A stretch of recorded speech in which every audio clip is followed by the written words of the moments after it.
ఆవు పేడ ఉన్న ఇళ్లలో ఉంటాను అన్నది. అందుకే పూర్వకాలంలో గోమయంతో ఇల్లు అలికేవారు, కనీసం ఆవు పేడతో కళ్ళాపు చల్లేవారు.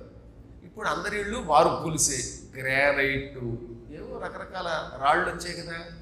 అందుకే దేవీ భాగవతం ఏం చెప్పిందంటే, చంద్రకాంత శిలలు ఇంటిలో ఉన్నప్పటికీ, అంటే చలువరాళ్ళు పరిచిన ఇల్లైనా శరత్కాలంలో అమ్మవారిని పూజించేటటువంటి వాళ్ళు పూజా మందిరంలో ఇంత ఆవు పేడ తీసుకొచ్చి పెట్టి అక్కడ మండపారాధన చెయ్యాలి అని చెప్పారు.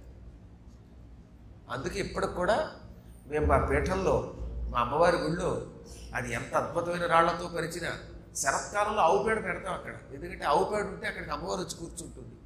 అక్కడికి ఇంట్లో కూడా అంతే. మీ ఇల్లు ఎంతో గొప్పగా గ్రానైట్ తోటో ఇంకో మార్పులతోటో అలంకరించారు, లేదా పూర్తిగా బంగారం రేకే వేశారు, అయినా గుళ్ళు ఆవు పేడ ఉంటే లక్ష్మీదేవి వచ్చి కూర్చుంటుంది, భక్తుల్ని వెంటనే అనుగ్రహిస్తుంది. మీకు అనుమానం ఉంటే ఆనుశాసనిక పర్వం భారతం చూడండి, అందులో లక్ష్మీదేవి చెప్పిన మాట ఇది. లక్ష్మీదేవి చెప్పిన మాట కూడా వినం, భారతం మీద కూడా మాకు నమ్మకం లేదంటే పక్కన పెట్టండి. మనం నమ్ముతున్నాం కాబట్టి చెప్పాలి.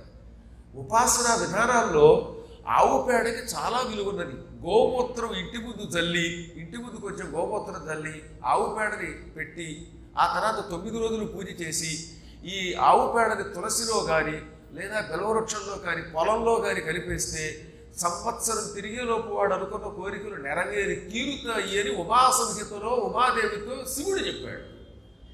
అంత గొప్పది ఆవు పేడ. అది మనం మర్చిపోతున్నాం.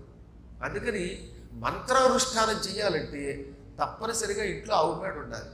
పూర్వకాలం అంటే మట్టిళ్ళు ఉండేవి ఎక్కువగా, పూజా మందిరం మట్టితో ఉండేది కాబట్టి ఆవు పేడతో అలికి అప్పుడు ఆ మండపం మీద ఓ తువ్వాలో దుప్పటో వేసి దాని మీద విగ్రహం పెట్టి అర్చన చేసేవారు. ఇప్పుడు అలాంటివి కుదరవు కనుక కొంచెం ఆవు పేడ అక్కడ పెట్టండి. మళ్ళీ ఆవు పేడ వ్యర్థం చేయకండి. ఇళ్లల్లో తులసి కోట ఉంటే అందులో వేసేయండి, తులసి బాగా పెరుగుతుంది. లేదా బెలవవృక్షం ఉంటే అందులో వేయండి. పొలాలు ఉంటే ఆ పొలాల్లో కలిపితే మరీ మంచిది. ఏమీ లేకపోతే ఆఖరికి ఇంట్లో కాస్తో కోస్తో భూమి ఉంటే, అపార్ట్మెంట్ అయితే ఏం చేయలేం, కానీ అంతో ఎంతో నేల ఉంటే ఆ నేలలో కలపండి. ఎక్కడైనా దారిలో పొలంలో అయినా వేయండి. ఆ పొలానికి మంచిది, మనకి మంచిదట. దానివల్ల వచ్చే లాభాలు చెప్పారు.